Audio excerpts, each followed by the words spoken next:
Le danger ne se cache pas toujours dans ce que l'on voit. Parfois, il réside dans ce que l'on croit voir, dans ce qui visite ton sommeil. Les rêves peuvent être une lumière ou une épreuve. Et nombreux sont ceux qui se sont égarés en cherchant à les déchiffrer sans science. Avant de commencer, abonne-toi à notre chaîne Sir Al-Iman, active la cloche pour ne rien manquer et plonge avec nous dans ce voyage vers une vie pleine de bénédictions et commentez Allah est puissant, pour proclamer sa grandeur et partager cette vérité avec le monde. Allah dit, en vérité, c'est dans le rappel d'Allah que les cœurs trouvent la quiétude. Sourate Ar-Ra'd, verset 28. La quiétude, ce mot que tant de cœurs recherchent dans le vacarme du monde. Mais combien la trouvent réellement? Combien, parmi ceux qui prononcent le nom d'Allah, sentent encore ce frisson sacré, cette paix silencieuse descendre dans leur poitrine? Le cœur humain est comme une mer. Lorsqu'il se souvient d'Allah, ses vagues se calment, son eau devient claire. Mais quand le dhikr s'éteint, quand les lèvres oublient le nom du Seigneur, les tempêtes reviennent. Et c'est dans ces eaux troubles que Shaitan jette ses illusions. Le diable ne frappe jamais fort. Il chuchote. Il insinue, doucement, jusqu'à ce que le doute devienne une habitude. Il ne cherche pas seulement à corrompre les actes. Il cherche à obscurcir la perception, à rendre trouble ce qui est clair, à faire croire qu'un mensonge est une inspiration. Allah dit, je les égarerai, je leur inspirerai de faux espoirs. Sourate An-Nisa, 119. Et quand le cœur oublie le rappel, il devient une maison sans lumière. Les ombres s'y installent, et chaque bruit y devient une peur. Le croyant qui délaisse le dhikr pense encore être éveillé, mais en réalité, il rêve éveillé. Il confond les murmures de son âme avec les signes d'Allah. Il croit recevoir une vision, alors qu'il se perd dans son imagination. Le prophète nous a avertis. Dans le corps, il y a un morceau de chair. S'il est sain, tout le corps est sain, et s'il est corrompu, tout le corps est corrompu. Ce morceau, c'est le cœur. Sahih Bukhari, Sahih Muslim. Le cœur est donc le champ de bataille. Là où se joue le destin spirituel de l'homme. Et c'est pourquoi le rappel d'Allah n'est pas une simple récitation. C'est une armure invisible. Une lumière qui sépare le vrai du faux, la vision du mirage, la paix de la peur. Mais quand cette lumière s'éteint, quand le croyant s'éloigne de la prière, quand ses yeux se fixent davantage sur les écrans que sur le mushaf, le monde invisible se brouille. Ce qu'il voit en rêve, il le croit divin. Ce qu'il ressent dans son cœur, il le croit spirituel. Mais en vérité, c'est souvent son naf qui parle. Et le naf, lorsqu'il n'est pas purifié, aime se déguiser en ange. Ibn al-Qayyim disait, le cœur sans dhikr est semblable à un tombeau. Et le dhikr est sa respiration. Combien d'âmes aujourd'hui marchent sans souffle? Combien vivent avec des corps éveillés mais des cœurs morts? Et lorsqu'elles rêvent, elles prennent l'ombre pour un signe, le trouble pour une révélation. Le dhikr n'est pas seulement une parole.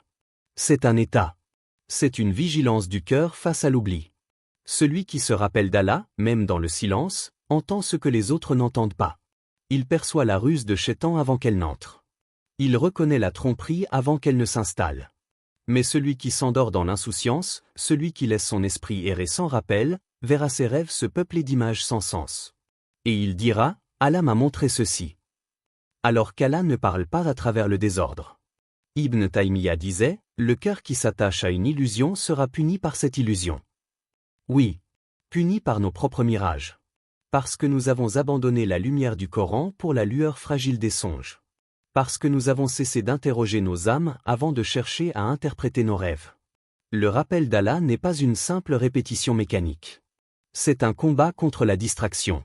Chaque Subhanallah est une lame qui tranche une pensée inutile. Chaque Allahu Akbar est une chaîne qui retient le cœur sur le chemin droit. Et celui qui délaisse le dhikr finit toujours par se rappeler, mais trop tard. Car l'oubli est comme une rouille. Il ne détruit pas d'un coup, il s'infiltre. Il altère la pureté du cœur, mot après mot, jusqu'à ce que le regard intérieur devienne aveugle. Allah dit, et quiconque se détourne de mon rappel mènera certes une vie étroite. Sourate Ta, 124. La vie étroite n'est pas seulement matérielle. Elle est intérieure. C'est la suffocation de l'âme qui a perdu le goût de la présence d'Allah. Et c'est dans cet espace vide que Shaitan construit ses mirages. Il n'a pas besoin d'apparaître pour égarer. Il suffit qu'il te pousse à douter, à craindre une illusion, à croire à un rêve qui n'a pas de racines. Et ton cœur s'y attachera comme un naufragé à une planche de bois, pensant trouver refuge, mais s'enfonçant plus loin dans la mer. Alors, que devient l'homme qui cesse de se rappeler? Il devient une proie silencieuse. un cœur sans lumière dans un monde d'ombre. Et plus il avance, plus il s'éloigne de la source de la paix. Le rappel d'Allah est la seule ancre contre la tempête du doute. C'est le seul bouclier contre les illusions du Shaitan. Chaque cœur qui oublie s'assombrit, et chaque cœur qui se souvient s'éclaire, jusqu'à refléter la lumière du miséricordieux. Et quand cette lumière entre, les illusions disparaissent. Le croyant ne cherche plus des signes dans les rêves, il trouve ses réponses dans la parole d'Allah. En vérité, c'est dans le rappel d'Allah que les cœurs trouvent la quiétude. Pas dans les visions, ni dans les symboles. Mais dans le souvenir constant du nom divin. C'est là que la vérité descend, doucement, comme la paix sur celui qui prie dans la nuit. Les compagnons du prophète marchaient dans ce monde avec un équilibre que beaucoup d'hommes d'aujourd'hui peinent à comprendre. Leur cœur était ancré dans le dhikr, leurs pas guidés par la sunna, et pourtant, ils n'étaient pas insensibles aux mystères qui surgissaient dans leurs rêves. Lorsque la nuit tombait et que les songes venaient, ils ne cédaient jamais à l'illusion. Chaque rêve était examiné avec prudence. Jamais ils ne prenaient pour argent comptant ce que leur âme leur présentait dans le sommeil. Jamais ils ne laissaient leur cœur s'attacher à des images fugaces comme si elles détenaient un message divin absolu. Ils savaient que l'âme peut jouer des tours, que le naf peut colorer la réalité, et que Shaitan peut dissimuler ses ruses sous les traits d'un rêve séduisant. Ibn Sirin qu'Allah lui fasse miséricorde enseignait que les rêves sont une part de prophétie, mais ils ne doivent pas devenir ta religion. Ces mots, simples mais puissants, portent un avertissement qui transcende les siècles. Combien de croyants aujourd'hui se perdent dans leurs songes, cherchant à interpréter chaque image, chaque visage, chaque couleur, comme si le ciel parlait directement à eux. Ibn Sirin, lui, marchait avec la prudence des cœurs éveillés. Il savait que la vérité ne se révèle pas dans un songe désordonné, mais dans le rappel constant, dans l'action et dans la soumission. Leur vie était des exemples de cette sagesse. Les compagnons observaient leurs rêves, mais leur regard restait fixé sur la prière, la patience, la justice, la fraternité. Un rêve n'était jamais plus important qu'un acte de dhikr, jamais plus précieux qu'une parole de vérité. Jamais plus sacré qu'un moment passé à méditer sur le Coran. Ibn Taymiyyah rappelait également. Ce que l'âme désire pendant la journée, elle peut le voir la nuit. Mais la vérité, elle, ne s'accorde qu'à la lumière d'Allah. Combien d'entre nous comprennent cette distinction aujourd'hui ? Nous passons nos journées à nourrir nos désirs, à écouter nos envies, à poursuivre des illusions, et ensuite nous cherchons des signes dans nos rêves. Mais la lumière d'Allah ne se trouve pas dans ce miroir troublé. Elle brille dans l'action juste, dans le cœur pur, dans la patience face à l'épreuve. Imagine la scène, un compagnon assis au clair de lune, un Coran ouvert devant lui. Ses yeux se fatiguent, mais son cœur reste vigilant. Il se rappelle les paroles du prophète. Le fort n'est pas celui qui terrasse les gens, mais celui qui se maîtrise lorsqu'il est en colère. Dans son rêve, il peut voir des épreuves, des signes et des images, mais il sait qu'aucune d'elles ne doit guider ses décisions plus que la lumière de la révélation. Il se souvient de chaque hadith, chaque enseignement, et il observe ses songes comme on observe les nuages. Il passe, mais il ne dicte pas la météo de son âme. Les grands savants musulmans ont laissé des conseils précis sur ce sujet. Al-Ghazali, par exemple, parlait de l'importance de purifier l'âme avant même de chercher la connaissance des rêves. Il disait que le cœur malade lit mal la vérité. Ibn Qayyim écrivait que le cœur sans discipline spirituelle confond le mensonge avec la prophétie. Et Ibn Taymiyyah, fidèle à son style direct, rappelait que tout ce que l'âme désire pendant le jour peut surgir dans le sommeil, mais qu'il faut se méfier des illusions. La véritable guidance ne vient que de la lumière d'Allah. Ainsi, la prudence des anciens n'était pas un acte de peur, mais un acte de foi. Leur nuit était éclairée par la lumière du rappel, et non par les ombres du doute. Ils savaient que l'âme est fragile et que la vigilance spirituelle est une discipline constante. Leur approche peut sembler rigoureuse pour certains, mais elle est profondément libératrice. Car celui qui s'attache au rêve risque de devenir esclave de ses illusions.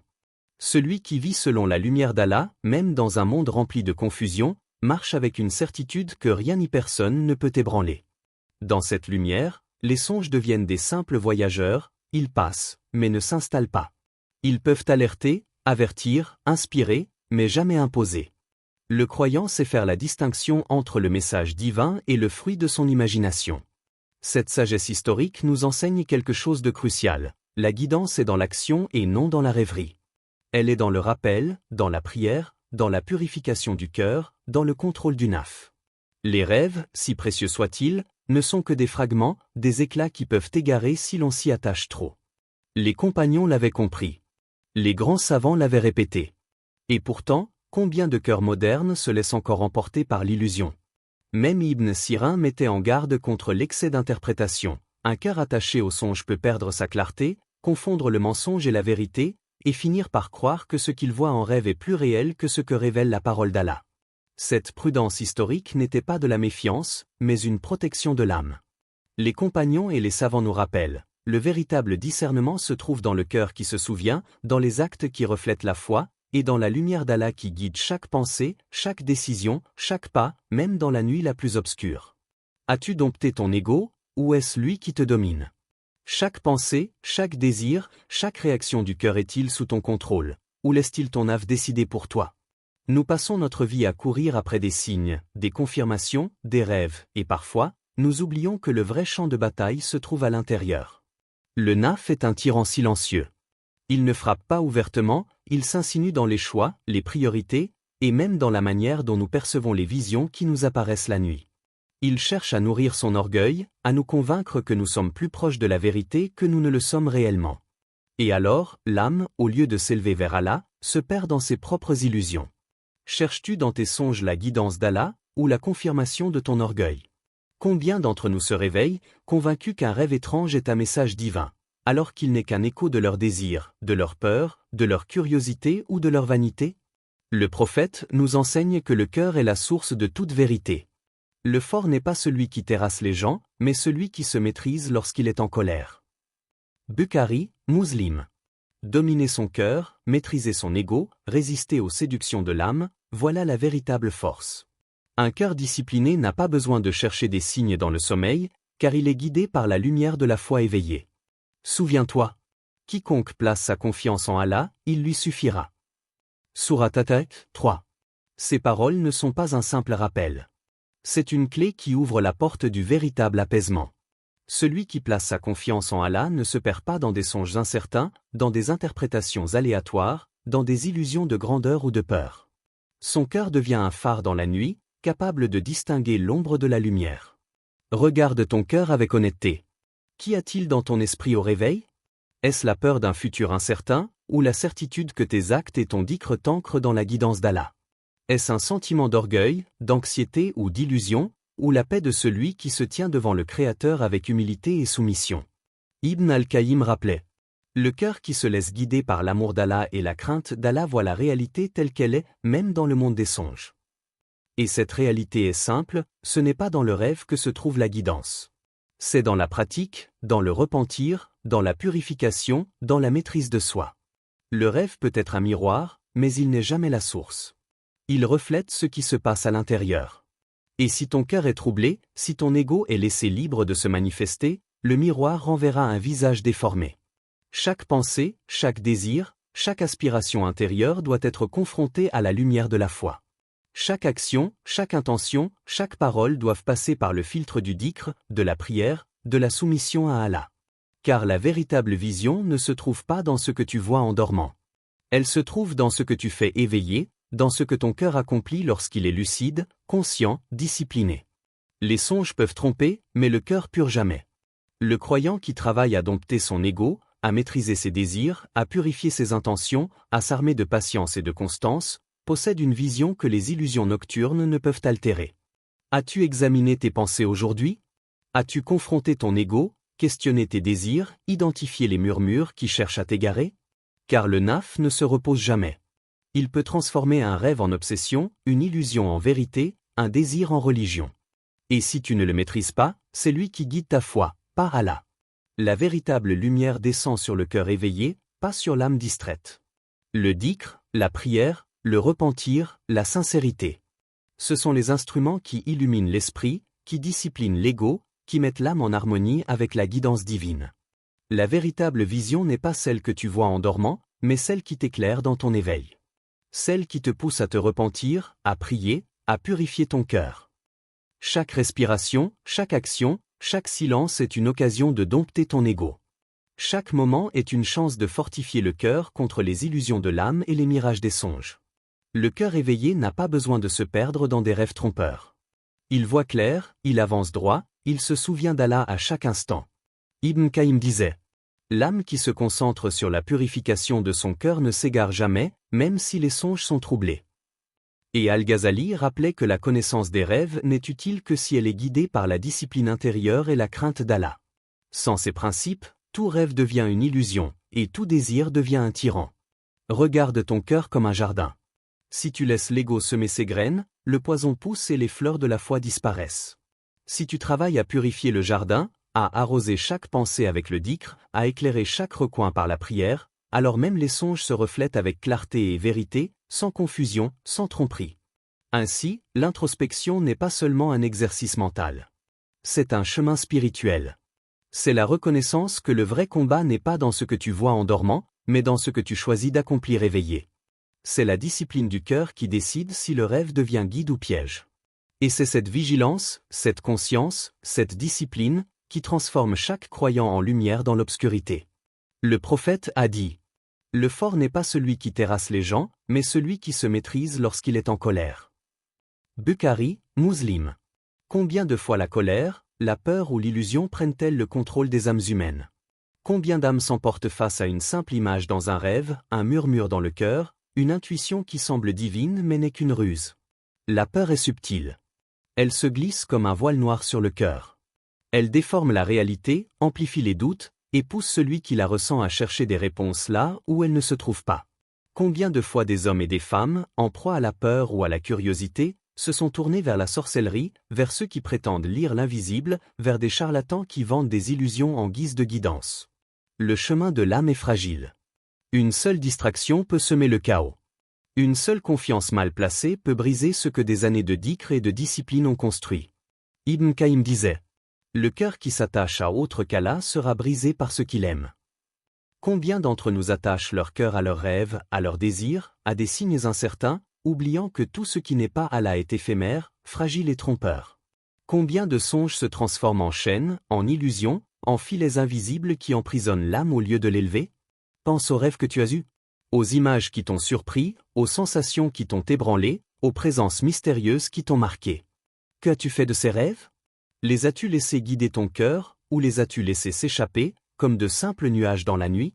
Chaque rêve est un miroir, mais un miroir qui reflète souvent ton état intérieur plutôt que la vérité divine. Si ton cœur est attaché à Allah, même les songes les plus troublants deviennent des éclats de lumière. Mais si ton cœur est distrait, si ton ego règne, si la curiosité et la peur prennent le dessus, alors les songes deviennent des ombres, et les ombres deviennent des chaînes. Le prophète a mis en garde, la force véritable n'est pas dans la domination des autres, mais dans la maîtrise de soi. Et combien de fois l'homme se laisse dominer par ses illusions plutôt que par sa foi? Combien de cœurs s'embrasent face à une peur imaginaire, s'inquiètent pour des visions fugaces, et se précipitent vers ce qu'ils croient être des réponses, mais qui ne sont que des pièges de Shaitan? Ibn Qayyim disait : « Celui qui s'attache à autre qu'Allah s'éteint dans ce qu'il aime et meurt dans ses illusions. » Ainsi, le rêve devient un test, une épreuve silencieuse. Il révèle la faiblesse ou la force de l'âme. Il met en lumière ce que l'homme chérit réellement, le rappel d'Allah ou le plaisir de son nafs, la vérité ou l'illusion. Et si le jour du jugement venait demain, que resterait-il de tes songes? Seraient-ils des lumières qui t'ont guidé vers le repentir, la prière et la purification du cœur? Ou seraient-ils des ombres qui t'ont égaré, des mirages qui ont renforcé ton orgueil, des images qui ont détourné ton âme de la guidance réelle? Les songes peuvent séduire. Ils peuvent inspirer ou tromper. Mais le cœur éveillé, discipliné, attentif, ne se laisse jamais emporter par le simple souffle d'une illusion. C'est dans cette vigilance, dans cette conscience constante d'Allah, que le véritable pouvoir réside. Combien de croyants aujourd'hui abandonnent cette vigilance? Ils regardent leurs rêves comme une source de vérité, comme un guide absolu, et oublient que tout signe n'a de valeur que s'il conduit à Allah. Combien se précipitent vers la magie, la superstition, les promesses illusoires de ceux qui prétendent voir l'invisible, alors que la seule véritable lumière est dans le dhikr, la prière, la foi et la maîtrise du nafs. Le prophète a enseigné que le fort se reconnaît dans sa maîtrise de soi. Alors pourquoi tant d'âmes faibles se laissent dominer par des ombres, des images et des peurs éphémères? Pourquoi chercher ailleurs ce qui ne se trouve que dans le rappel d'Allah et dans l'action juste? Ibn Qayyim disait encore : « Le cœur attaché à autre qu'Allah sera toujours insatisfait, toujours brisé, toujours perdu. » Et ainsi, le rêve, qui pourrait être une fenêtre vers la lumière, devient un labyrinthe pour celui qui n'a pas cultivé la lumière intérieure. Chaque image non examinée, chaque désir non contrôlé, chaque peur laissée libre de s'exprimer, transforme le songe en une illusion dangereuse. Alors, contemple tes rêves avec prudence. Ne cherche pas dans la nuit ce que tu peux atteindre par le dhikr et la foi. Ne confonds pas un mirage avec une révélation. Ne laisse pas le doute, la peur ou la curiosité détourner ton cœur de la seule lumière fiable, Allah.